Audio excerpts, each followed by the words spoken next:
Hi friends, Christmas സീരീസിലെ 4ാമത്തെ craft video കണ്ടാലോ? അപ്പോൾ അതിനുവേണ്ടി ഞാൻ എടുത്തിട്ടുള്ളത് ഒരു മിഠായി കടലാസാണ്.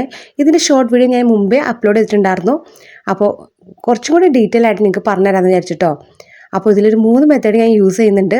ഫസ്റ്റ് തന്നെ നമ്മൾ മിഠായി കടലാസ് ഇതുപോലെ 4ആയിട്ട് ഫോൾഡ് ചെയ്യുക, എന്നിട്ട് കട്ട് ചെയ്തെടുക്കാം. ഏകദേശം ഒരു സ്ക്വയർ പീസാണ് നമ്മൾ ഉദ്ദേശിക്കുന്നത്. കറക്റ്റ് സ്ക്വയർ പീസ് ആണെന്നൊന്നുമില്ല, ഒരു റെക്റ്റാങ്കിൾ പീസ് പോലെ കിട്ടിയാലും മതി കേട്ടോ. ഇനി ഇത് 2ആയിട്ട് ഫോൾഡ് ചെയ്യുക ഫസ്റ്റ്, അതിനുശേഷം വീണ്ടും അത് 2ആയിട്ട് ഫോൾഡ് ചെയ്യാം. അപ്പോൾ ഈ ഒരു ഓപ്പൺ വരുന്ന ഭാഗമാണ് നമുക്ക് 6 ആയിട്ട് കട്ട് ചെയ്ത് കൊടുക്കേണ്ടത്. മനസ്സിലായല്ലോ? അപ്പോൾ വളരെ സിമ്പിളായിട്ട് ചെയ്തെടുക്കാൻ പറ്റിയിട്ടുള്ളൊരു ക്യൂട്ടായ ക്രിസ്മസ് സ്റ്റാറാണ് ഉണ്ടാക്കിയെടുക്കുന്നത്. ഇത് നമുക്ക് മെയിൻ സ്റ്റാർ ആയിട്ടോ അതല്ലെങ്കിൽ ക്രിസ്മസ് ട്രീയിലൊക്കെ ഹാങ് ചെയ്യാൻ പറ്റിയിട്ടുള്ള സ്റ്റാർ ഓർണമെൻ്റ് ആയിട്ടോ യൂസ് ചെയ്യാം കേട്ടോ.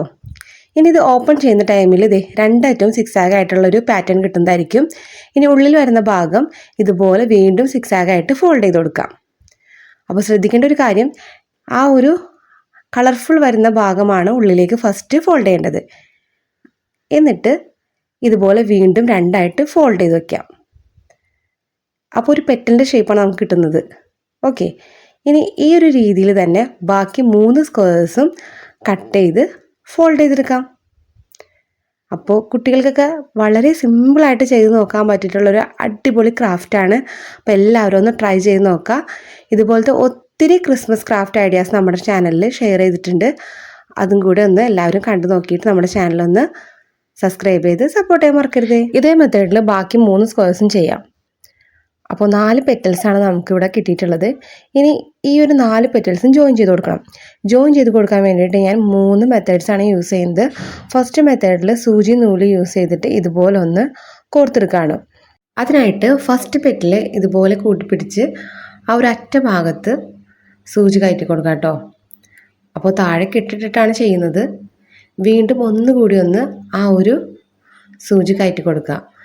ഇപ്പോൾ ദേ അടിപൊളി ഒരു നോട്ട് അവിടെ വീണിട്ടുണ്ട്, കണ്ടില്ലേ? ഇനി 2ാമത്തെ പെറ്റലെടുത്തിട്ട് അതിലേക്കും ഈ ഒരു സൂചി ഒന്ന് കയറ്റി കൊടുക്കുക. അപ്പോൾ സൂചി കയറ്റാനായിട്ട് കുറച്ച് ബുദ്ധിമുട്ടുണ്ട്, കാരണം ഈ ഓരോ പെറ്റലും അത്യാവശ്യം കട്ടിയുണ്ടല്ലോ 6 ആയിട്ട് ഫോൾഡ് ചെയ്ത് കഴിയുമ്പോൾ. അപ്പോൾ 2 എണ്ണം കോർത്തെടുത്തു. ഇനി 3ാമത്തതും ഇതുപോലെ തന്നെ ഒന്ന് കോർത്തെടുക്കുകയാണ്.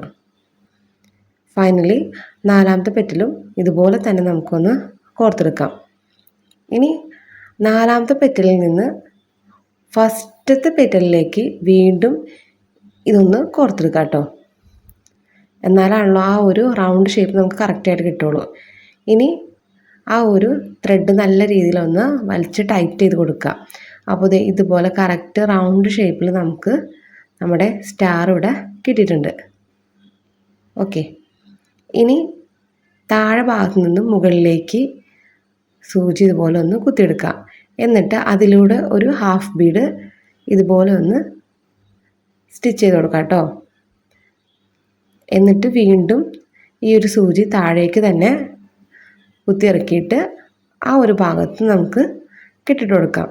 അപ്പോൾ കെട്ടിടുന്ന ടൈമിൽ നമുക്ക് തുണിയിലൊക്കെ കെട്ടിടില്ലേ, ആ ഒരു രീതി തന്നെ ഏതെങ്കിലും ഒരു പെറ്റലിൻ്റെ ഉള്ളിലൂടെ വേണം ഇതിങ്ങനെ ഒന്ന് നോട്ടിട്ട് കൊടുക്കാൻ വേണ്ടിയിട്ട്. പക്ഷെ ഞാനിത് ചെയ്ത ടൈമിൽ ചെറിയൊരു മണ്ടത്തരം പറ്റിയിട്ടുണ്ട്. ആ ഒരു സിൽവർ വന്ന ഭാഗത്തായിപ്പോയി ബീഡ്സ് കോർത്തിട്ടുണ്ടായത്, കണ്ടില്ലേ? പിന്നീട് ഞാനത് റിമൂവ് ചെയ്തിട്ട് കളർഫുള്ളായിട്ടുള്ള ആ ഒരു മിഠായി കടലാസിൻ്റെ പോർഷനിലാണ് ഈ ഒരു ബീഡ് സ്റ്റിക്ക് ചെയ്ത് കൊടുത്തത് കേട്ടോ. അപ്പോൾ ഫെവിക്കോൾ യൂസ് ചെയ്താലും ഫെവി ബോണ്ട് യൂസ് ചെയ്താലും പെട്ടെന്ന് തന്നെ സ്റ്റിക്കായി കിട്ടുന്നുണ്ട്. ഇനി ഇതുപോലെ നമുക്ക് ബാക്കി 4 സ്റ്റാർ ഉണ്ടാക്കിയെടുക്കാം. അപ്പോൾ ഇത് ഫെവി ബോണ്ട് യൂസ് ചെയ്തിട്ടാണ് ഞാൻ സ്റ്റിക്ക് ചെയ്യുന്നത് കേട്ടോ. അപ്പോൾ നേരത്തെ കാണിച്ച പോലെ തന്നെ ഈ ഒരു മിഠായി കടലാസ് 4ആയിട്ട് ഫോൾഡ് ചെയ്തിട്ട് കട്ട് ചെയ്തെടുക്കുക. അതിനുശേഷം നേരത്തെ ചെയ്ത അതേ പ്രോസസ്സ് തന്നെയാണ് വീണ്ടും 4ആയിട്ട് ഫോൾഡ് ചെയ്തിട്ട് 6 ആയിട്ട് കട്ട് ചെയ്യാം. ഫസ്റ്റ് കാണിച്ച മെത്തേഡിൽ സൂചി നൂല് ഉപയോഗിച്ചിട്ട് കോർക്കാണ് ചെയ്തിട്ടുണ്ടായത്. ഇതിനകത്ത് സൂചി നൂലൊന്നും യൂസ് ചെയ്യുന്നില്ല, പകരം ഫെവി ബോണ്ട് യൂസ് ചെയ്തിട്ടാണ് സ്റ്റിക്ക് ചെയ്ത് കൊടുക്കുന്നത്. അപ്പോൾ ഫസ്റ്റ് പെറ്റൽ റെഡിയാക്കാൻ വേണ്ടിയിട്ട് ഇതുപോലെ ഒന്ന് 6 ആയിട്ട് ഫോൾഡ് ചെയ്തെടുക്കുന്നുണ്ട്. ഇനി ഫോൾഡ് ചെയ്തതിൻ്റെ സെൻറ്ററിലേക്ക് വളരെ കുറച്ച് എമൗണ്ട് മാത്രം ഫെവി ബോണ്ട് ഒന്ന് അപ്ലൈ ചെയ്ത് കൊടുക്കുക. എന്നിട്ട് നല്ല രീതിയിൽ കൈകൊണ്ട് ഇതുപോലെ ഒന്ന് പ്രസ് ചെയ്ത് പിടിക്കുക. ഇത് സ്റ്റിക്കാണ് വരെ ഒന്ന് പ്രസ് ചെയ്ത് പിടിക്കുന്നുണ്ട് കേട്ടോ. ഇനി ബാക്കി 3 സ്ക്വയേഴ്സ് യൂസ് ചെയ്തിട്ട് ഇതുപോലെ തന്നെ 3 പെറ്റൽസ് നമുക്ക് ഉണ്ടാക്കിയെടുക്കാം. അപ്പോൾ ദേ രണ്ടാമത്തെ പെറ്റൽ ഉണ്ടാക്കി കഴിഞ്ഞിട്ടുണ്ട്. അതിൻ്റെ സെൻറ്ററിലേക്കും നേരത്തെ ചെയ്ത പോലെ തന്നെ വളരെ കുറച്ച് എമൗണ്ട് മാത്രം ഫെവി ബോണ്ട് യൂസ് ചെയ്തിട്ട് സ്റ്റിക്ക് ചെയ്ത് കൊടുത്തിട്ടുണ്ട്. ഇതുപോലെ മൂന്നാമത്തെ നാലാമത്തെ ഒക്കെ ചെയ്ത് വെച്ചിട്ടുണ്ട് കേട്ടോ. ഇനി നമുക്ക് ഈ ഒരു 4 പെറ്റൽസും ഒരുമിച്ച് കൂട്ടിയിട്ടൊന്ന് സ്റ്റിക്ക് ചെയ്ത് കൊടുക്കണം. അപ്പോൾ ആ സ്റ്റിക്ക് ചെയ്ത് വരുന്ന പോർഷൻസിൽ മാത്രം കുറച്ച് ഗം അപ്ലൈ ചെയ്യുക. അതിനുശേഷം ദേ റൗണ്ട് ഷേപ്പിൽ ഇതുപോലെ 4 പെറ്റൽസും അറേഞ്ച് ചെയ്ത് കൊടുക്കുക. എന്നിട്ട് കൈകൊണ്ട് നല്ല രീതിയിലൊന്ന് പ്രസ് ചെയ്ത് പിടിക്കണം കേട്ടോ. ഒരു 3-4 സെക്കൻഡ് പിടിച്ച് കഴിയുമ്പോഴത്തേക്കും നമ്മുടെ ഈ ഒരു സ്റ്റാർ ഇവിടെ സ്റ്റിക്കാക്കി ഇട്ടിട്ടുണ്ട്. ഇനി സെൻറ്ററിലേക്കൊരു ഹാഫ് ബീഡും കൂടി ഇതുപോലെ സ്റ്റിക്ക് ചെയ്ത് കൊടുക്കാം. അപ്പോൾ വളരെ ക്യൂട്ടായിട്ടുള്ള സ്റ്റാർ ഇവിടെ റെഡി ആയിട്ടുണ്ട്. ഇനി ഈ ഒരു മെത്തേഡിൻ്റെ വേരിയേഷൻ തന്നെ കേട്ടോ നെക്സ്റ്റ് മെത്തേഡിൽ കാണിക്കുന്നത്. അപ്പോൾ എല്ലാത്തിലും ഈ ഒരു മിഠായി കടലാസ് നമുക്ക് ഇതുപോലെ 4ആയിട്ടൊന്ന് ഫോൾഡ് ചെയ്യണം. ദെൻ അത് ഓരോന്നും ഈ ഒരു രീതിയിൽ സിക്സാഗായിട്ട് കട്ട് ചെയ്തെടുക്കണം. അപ്പോൾ ഈ ഒരു ക്രാഫ്റ്റിന് വേണ്ടിയിട്ട് നല്ല കളർഫുൾ ആയിട്ടുള്ള മിഠായി കടലാസുകൾ തന്നെ സെലക്ട് ചെയ്യാൻ ശ്രദ്ധിക്കുക കേട്ടോ. അപ്പോഴാണ് നമുക്ക് നല്ല കളർഫുൾ ആയിട്ടുള്ള ക്രിസ്മസ് സ്റ്റാർസ് കിട്ടുള്ളൂ. ഈ ഓരോ പെറ്റൽസും ഞാൻ ഫോൾഡ് ചെയ്ത് ജസ്റ്റ് കൈ കൊണ്ടൊന്ന് പ്രസ് ചെയ്ത് വിടുന്നുള്ളൂ കേട്ടോ. ഓരോ പെറ്റൽസും സെപ്പറേറ്റ് സ്റ്റിക്കൊന്നും ചെയ്തിട്ടില്ല. ഇനി 4 സ്റ്റിക്ക് ചെയ്യുന്നതിന് തൊട്ട് മുമ്പാണ് ഇതുപോലെ ജസ്റ്റ് സെൻറ്ററിലേക്ക് ഗം അപ്ലൈ ചെയ്തിട്ട് ജസ്റ്റ് ഒന്ന് പ്രസ് ചെയ്ത് വിടാം കേട്ടോ. അതായത് സ്റ്റിക്ക് ആവാനായിട്ടുള്ള ടൈം കൊടുക്കുന്നില്ല, കണ്ടില്ലേ? കാരണം കുറച്ചും കൂടി നമ്മുടെ സ്റ്റാർ ഒന്ന് വിടർന്ന് നിൽക്കുന്ന രീതിയിലാണ് ഇത് ചെയ്തെടുക്കുന്നത്. എന്നിട്ട് നേരത്തെ ചെയ്ത അതേ മെത്തേഡിൽ ഇതുപോലെ ഓരോ പെറ്റൽസ് കൂട്ടി സ്റ്റിക്ക് ചെയ്ത് കൊടുക്കുകയാണ്. കണ്ടില്ലേ? ഇത് 3 പെറ്റൽ നമ്മൾ സ്റ്റിക്ക് ചെയ്ത് കൊടുത്തപ്പോൾ തന്നെ നല്ല രീതിയിൽ വിടർന്നാണ് നിൽക്കുന്നത്.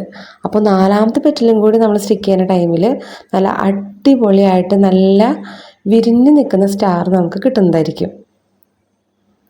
കണ്ടില്ലേ? ഇത് സ്റ്റിക്കാക്കാൻ കുറച്ച് ബുദ്ധിമുട്ടാണ്. എന്നാലും നേരത്തെ ചെയ്ത മെത്തേഡിനേക്കാളും കുറച്ചും കൂടി ബെറ്ററായിട്ട് എനിക്ക് ഫീൽ ചെയ്തത് കേട്ടോ. സ്റ്റിക്ക് ചെയ്യാൻ പക്ഷേ കുറച്ച് ബുദ്ധിമുട്ടായിരിക്കും. ഇനി സെൻറ്ററിലേക്ക് ഒരു വൈറ്റ് കളറുള്ള ഹാഫ് ബീഡും കൂടി സ്റ്റിക്ക് ചെയ്ത് കൊടുക്കാം. അപ്പോൾ ദേ 3 ഡിഫറെൻറ്റ് മെത്തേഡിൽ ചെയ്തിട്ടുള്ള 3 സ്റ്റാർസും ഇവിടെ റെഡി ആയിട്ടുണ്ട്. നമ്മൾ വേസ്റ്റാക്കി കളയുന്ന മിഠായി കടലാസ് യൂസ് ചെയ്തിട്ടാട്ടോ ഈ ഒരു ഇത്രയും ക്യൂട്ടായിട്ടുള്ള ക്രിസ്മസ് സ്റ്റാർസ് ഇവിടെ ഉണ്ടാക്കിയെടുത്തിട്ടുള്ളത്. കണ്ടില്ലേ? അപ്പോൾ ഇതിൽ ഏത് മെത്തേഡാണ് നിങ്ങൾക്ക് അടിപൊളിയായിട്ട് തോന്നുന്നത് അതൊന്ന് ട്രൈ ചെയ്ത് നോക്കാം. ഈ ഒരു സ്റ്റാർസിൻ്റെ ബാക്ക് സൈഡ് കാണാനും അടിപൊളിയാണ് കേട്ടോ. കുറച്ച് സിൽവർ ടച്ച് കൂടുതലുണ്ട് എന്ന് മാത്രമേ ഉള്ളൂ. അപ്പോൾ ഇനി നമുക്ക് ബാക്കി 2 മിഠായി കടലാസും കൂടി ഇരിക്കുന്നുണ്ട്. അത് വെച്ചിട്ട് ഇതേ മെത്തേഡിൽ തന്നെ 2 ക്രിസ്മസ് സ്റ്റാർസും കൂടി ഉണ്ടാക്കിയെടുക്കാം. അപ്പോൾ 3ാമത് കാണിച്ചിട്ടുള്ള ആ ഒരു മെത്തേഡാണ് ഞാൻ ഈ 2 ക്രിസ്മസ് സ്റ്റാർ ഉണ്ടാക്കാനും യൂസ് ചെയ്തിട്ടുള്ളത്. കണ്ടില്ലേ? നല്ല രീതിയിൽ ആ ഒരു സെൻറ്ററിൽ നിന്ന് തന്നെ അടിപൊളിയായിട്ട് വിരിഞ്ഞ് നിൽക്കുന്ന സ്റ്റാർസ് നമുക്ക് കിട്ടുന്നതായിരിക്കും.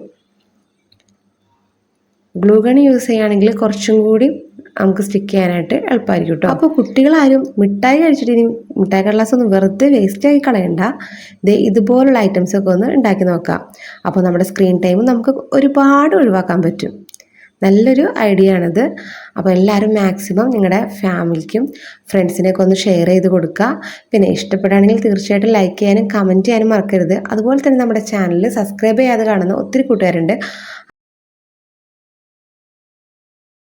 നിങ്ങൾ തരുന്ന ഓരോ സപ്പോർട്ടാണ് നമുക്ക് പുതിയ പുതിയ ക്രാഫ്റ്റുകൾ ചെയ്യാനുള്ള പ്രചോദനം എന്ന് പറയുന്നത്. അപ്പോൾ എല്ലാവർക്കും advanced happy Christmas. Thanks for watching. By.